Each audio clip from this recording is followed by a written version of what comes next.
हम जब किसी भी ब्रांच को काटते हैं इसके लिए आप सभी से मैं माफ़ी चाहूँगा। जानबूझ करके लेट नहीं किया है। वहाँ से बटोत में भी हमारे दो लगभग 9:30 बजे हम वहाँ से फ्री हुए, खाना वाना खाकर। इस सीज़न इस बार आप लोगों का अच्छा हुआ ही है हिमाचल वालों से, और ऐसा भी तो आज हम अगर प्रूनिंग सीख करके हैं वो आज जो है सारे ख़त्म हो जाने चाहिए।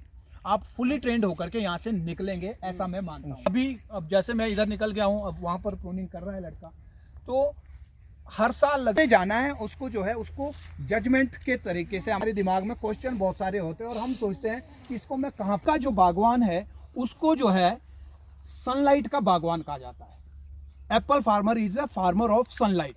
की क्वालिटी और क्वांटिटी दोनों चीज़ें जो है वो सनलाइट से बनती है, क्योंकि पौधे का जो भोजन है वो सनलाइट से ही बनता है। लेकिन दुर्भाग्य की बात यह है कि हमारा जो किसान बाग मिट्टी में कई सारी चीज़ें ऐड करने, फसल ज़्यादा लाने के लिए वो काम नहीं करेगा। ज़्यादा ये हो सकता है उस वजह से हो, ऐसा भी हो सकता है। लेकिन बहुत सारे बगीचों में हम जब देखते हैं, हमारे यहाँ पर भी नहीं करते, इस वजह से धूप कम आती है तब करता है। वो सफाई का ही है। वो कर रहे हैं कि सनलाइट ही अंदर नहीं जा रही है, फंगस को पनपने के लिए 100% हो जाती है। अब ये जो है इसमें सप्लीमेंट्री ब्रांचेस बहुत है जो कि इफ़ेक्ट करता है, जो कि बात आपके हम उसके साथ इत्तेफाक करते हैं कि वो असली फ्रूट पर ये असर डालता नहीं जाता। ये तो हम मान भी गए बिल्कुल, लेकिन ऐसी सिचुएशन दवाइयाँ जो है 6 गुना बढ़ गई। वो बड़ा कोई लेगी उस पे और एक उदाहरण दें। पुराने वो दवाई चोरी वो सन कटाई करेंगे। वो इस वक्त है हमारे पास। पीछे लाना है लगभग 1 इंच तक मैं कट मार सकता हूँ, तो मैं अभी हम जो है आगे बढ़ेंगे। आप देख सकते हैं जो ब्रांच में नीचे गिरा रहा हूँ ना काट के,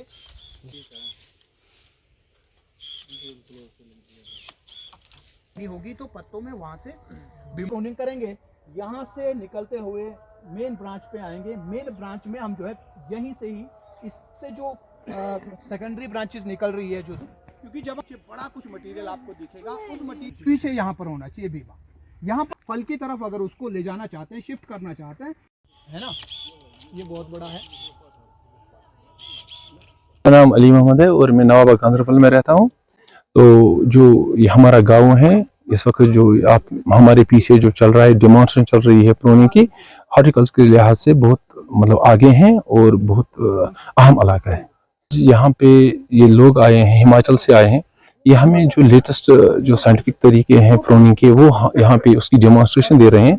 जो हमारे इस गांव के लोग हैं जो इसके साथ वाबस्ता है, ऑलमोस्ट 100% लोग जो पॉपुलेशन है हमारे गांव की इसके साथ वाबस्ता है, वो यहाँ पे आए हैं। वो इसमें दिलचस्पी दिखा रहे हैं कि जो ये तरीका ये बता रहे हैं, ये हमारे मतलब जो इस वक्त चल रहा है पिछले 1-2 साल से, जिसका हम यहाँ पे मतलब बाहर से सुन रहे हैं, टीवी पे सुन रहे हैं या रेडियो से सुन रहे हैं, जो एक्सपर्ट्स आ रहे थे, तो आज यहाँ पे हमारे बागात में आ गए हैं, हमारे बीच ये इसका डेमोन्स्ट्रेशन दे रहे हैं और समझा रहे हैं। तो हमने देखा है पिछले 1-2 साल से हमने जब किया है, रिमोटली हमने जब सुना है, तो उससे थोड़ा प्रोडक्टिविटी ज़्यादा बढ़ गई है और जो हमारे प्लांट्स है वो डिसीज फ्री रहे हैं और एप्पल की क्वालिटी भी बढ़ी है। इस साल माशाल्लाह अल्लाह का शुक्र है कि बहुत अच्छी रेट रही है। तो इसकी भी एक वजह है कि यहाँ पे जो ये हमने इसको अच्छे से लिया है, सीरियसली लिया है। सर ये हम सेटिस्फाई है जो ये तरीका बता रहे हैं, ये साइंटिफिकली प्रूवन तरीका है कि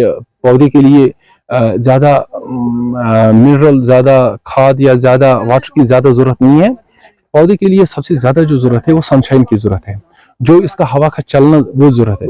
हम ज़्यादा इसमें ब्रांचेस नहीं बढ़ाने चाह रहे, क्योंकि 2 किस्म की ब्रांचेस होती हैं। एक है जो वेजिटेटिव ग्रोथ जिसकी हो रही है, दूसरा होता है रिप्रोडक्टिव जिसमें फ्रूट लगे हैं। तो वो कह रहे हैं कि कौन सी काटनी है, कौन सी रखनी है, और प्लांट को स्पेस देनी है, प्लांट को सनशाइन पहुंचनी चाहिए। क्योंकि आपको पता है सनशाइन से एक तो फोटोसिंथेसिस होती है, उसमें कार्बोहाइड्रेट का बनना होता है, दूसरा कि उससे जो बहुत सारी ऐसी बीमारियां हैं, फंगस है, वो चला जाता है।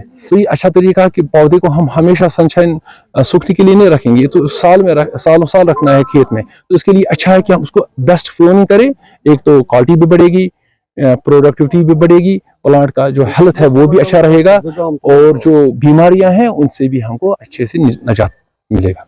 मैं गुलाम मोहम्मद लोन यहाँ बटविना में रहता हूँ। बेसिकली हमारा जो एसएम एग्रो कोऑपरेटिव लिमिटेड है, ये इस इलाके की एक वाहिद मंजूर शुदा ऐसी जो एग्रो बेस्ड के हवाले से लोगों के लिए काम करती है। तो हमने सोचा कि हमारा मकसद जो है वो ये है कि हम इस बाग वाले को, इस ऑर्चिडिस्ट को हम टेक्नोलॉजी से कनेक्ट करें। तो अब तक जो प्रूनिंग हो रही थी, प्रूनिंग के हवाले से बहुत से कंफ्यूजन हुआ करते थे। हमने सोचा कि हम हिमाचल से इन एक्सपर्ट्स को बुलाएंगे, तो लिहाजा आज हमने उनको यहाँ बुलाया, उन्होंने डेमोन्स्ट्रेशन दे दी, हमें बहुत से कंफ्यूजन दूर हो गए। पहले हमारा फोकस ये था कि हम न्यूट्रिशन ज्यादा दे दें पेड़ में ताकि ज्यादा फल आए या क्वालिटी फल आए, लेकिन आज हमारा बड़ा कंफ्यूजन जो यह था वो हमें दूर हो गया कि मेन जो न्यूट्रिशन है पेड़ का, दरख्त का, इस सेब के दरख्त का है, वो सनलाइट है। जो सनलाइट पर हम फोकस नहीं करते थे, ये कंफ्यूजन हमारे जो बाकी जो लोग आए, ऑर्चिडिस्ट आए, उनका भी कंफ्यूजन दूर हो गया है। हमारी जो कोऑपरेटिव सोसाइटी यहाँ चल रही है उसका जो हम हर हवाले से खाद कैसे हो, किस तरह किस वक्त लगानी है, दवाई कैसे देनी है, या अपने माल को कैसे मार्केट करना है, इन सारे चीज़ों पर हमारे ये this is set of our objectives.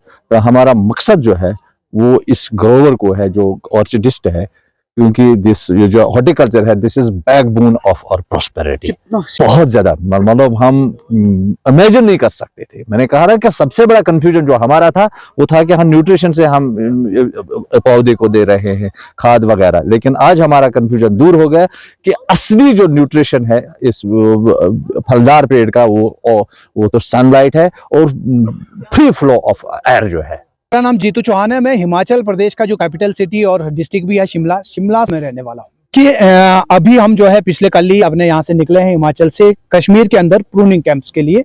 Kashmir के जो बागवान हैं उन लोगों को प्रूनिंग की ट्रेनिंग देने के लिए हम लोग निकले हैं। तो यहाँ पर गांदरबल में आरिफ मोहम्मद साहब ने ये प्रोग्राम, ये कार्यक्रम ऑर्गेनाइज किया है। इसके लिए उनको मैं बहुत बहुत बधाई देना चाहूँगा। ऐसे जो है हर एक फार्मर को आगे निकलना पड़ेगा अपनी कम्युनिटी की बेहतरी के लिए। कम्युनिटी के अंदर में नॉलेज आए, उसको बागवानी की जानकारी मिले, जो कमी अभी है उस कमी को पूरा करके हम क्वालिटी और क्वांटिटी की तरफ अगर आगे जाएं और अपनी इनकम को जो है वो बागवान बढ़ा पाए, इसके लिए हम लोग जो है ये प्रूनिंग कैंप के लिए कश्मीर आए। आप कश्मीर में अगर हम देखते हैं तो यहाँ पर ओपन सेंटर सिस्टम है, हमारे यहाँ पर सेंट्रल लीडर सिस्टम और कई जगह पर multi leader system training system जो है हमारे यहाँ पर हिमाचल में होता है। तो ये ओपन सेंटर सिस्टम हमारे यहाँ पर जो है स्टोन फ्रूट्स में कहीं कहीं मैंने देखा है, राजगढ़ साइड देखा है, सोलन की तरफ देखा है, लेकिन सेब में हमारे यहाँ ये वाला सिस्टम नहीं होता है। हमारे यहाँ पर खास करके नहीं होता, हमारे यहाँ सेंट्रल लीडर सिस्टम होता है। तो एक चीज जरूर है कि बीमा जो है वो पौधों के ऊपर हमको कम दिख रहा है और डेंसिटी प्लांट कैनोपी के अंदर ज्यादा है, जिससे कि सनलाइट पौधे के अंदर में कम जाती है। हालांकि जिस बगीचे में हम खड़े हैं यहाँ एक ये जो है हमको ऐसा लग रहा है कि मीडियम डेंसिटी ऑर्चर्ड है, काफी बीच में काफी खाली जगह है, खूब डिस्टेंस जो है पेड़ों के बीच में है, तो ऐसा है। लेकिन जैसे मैं पुलवामा की तरफ में गया था तो वहां बिल्कुल अंधेरे बगीचे हैं, दिन में अंदर जाने में जो है डर लग जाए इस तरह का। तो ये प्रूनिंग सिस्टम हमको सुधारना पड़ेगा, क्योंकि सेब का जो बागवान है उसको सनलाइट का बागवान माना जाता है। Apple farmer is the farmer of sunlight, not soil, not whether, not season, सिर्फ सनलाइट का है। तो सनलाइट को हमको जो है दोहन करना पड़ेगा, उसका यूज हमको करना आना चाहिए। कश्मीर का जो सेब मैंने टेस्ट किया है उसके अंदर मिठास जो है ज्यादा होती है। शिमला के अंदर का में अगर हम लो हाइट में जाएंगे वहां पर मिठास होगी, या फिर मिठास मिलेगी हमको हायर एलिवेशंस के अंदर का, किन्नौर का जो ऊपरी क्षेत्र है, जो ठंड मरुस्थल जिसको कहते हैं, जहाँ बहुत ज्यादा सनलाइट होती है। तो इससे ऐसा प्रतीत होगा कि शायद कश्मीर के अंदर में टेम्परेचर क्लाइमेट जो है वो सेब के लिए अच्छा है। और सबसे बड़ी बात यह है कि मिट्टी यहाँ की बहुत उपजाऊ है, पंजाब की तरह उपजाऊ मिट्टी है। वैली के चारों तरफ से उपजाऊ मिट्टी वो इस फ्लैट लैंड में आकर के इकट्ठा होती है, बाहर नहीं जाती है। हमारी मिट्टी जाकर के पंजाब में इकट्ठी हो जाती है, यूपी में इकट्ठा हो जाती है। तो आपके पास उपजाऊ जमीनें हैं, बढ़िया क्लाइमेट है, बस कमी एक है कि जानकारी का अभाव बागवानों के अंदर में है। सीरियसली बागवानी को करने की जरूरत है, प्रोफेशनली बागवानी को करने की जरूरत है, नॉलेज के साथ आगे बढ़ने की जरूरत है। खूब पैसा जो है कश्मीर का बागवान बना सकता है। कश्मीर के अंदर दो चीजें अभी जो ज्यादा परेशान कर रही है, एक फंगल डिजीज है और दूसरा लीफ माइनर, जो हम पिछले लगभग साल 2 साल से देख रहे हैं। और ये दोनों चीजें जो है यहाँ के सेब बागवान को परेशान करती है। तो फंगल डिजीजेस को कंट्रोल करने के लिए अगेन फिर वही, क्योंकि प्रूनिंग जो है वो महत्वपूर्ण इंपॉर्टेंट कंपोनेंट सेब बागवानी के अंदर है। प्रूनिंग अगर हमने सही कर दिया तो फिर बाकी की चीजें हमारी धीरे धीरे सही होती जाती है। देखिए बाकी और कोई डिजीज मुझे यहाँ पर नहीं दिखा है, कैंकर मुझे ज्यादा नहीं दिखा है अभी तक कम से कम, और रूट रॉट भी मुझे यहाँ पर ज्यादा नहीं दिखा है। ऐसा लग रहा है कि बगीचे यहाँ पर जो है एकदम ओके हैं। नए बगीचे भी लग रहे हैं मुझे, पुराने बगीचे नहीं दिख रहे हैं। जैसे हम हिमाचल के अंदर देखते हैं तो पुराने बगीचे बहुत ज्यादा है, तो यहाँ पर यंग प्लांट है जिससे कि अच्छी क्वालिटी ली जा सकती है, और फ्लैट लैंड्स है, ऑटोमेशन मैकेनाइजेशन अच्छे से की जा सकती है, यानी इनपुट कॉस्ट को बड़ा कम कश्मीर के लोग कर सकते हैं। और यूरोप और वेस्टर्न कंट्रीज को अगर जानकारी अच्छी होती है तो उनको बड़ी इजीली टक्कर दे सकते हैं कश्मीर के बागवान। हिमाचल वालों की टफ टॉपोग्राफी है, बहुत मुश्किल वहां पर से उगाना होता है क्योंकि टफ टेरेन्स हैं, तो वहां मुश्किल है, लेकिन कश्मीर वालों के लिए बहुत आसान है। बस कमी है तो जानकारी की, जागरूकता की।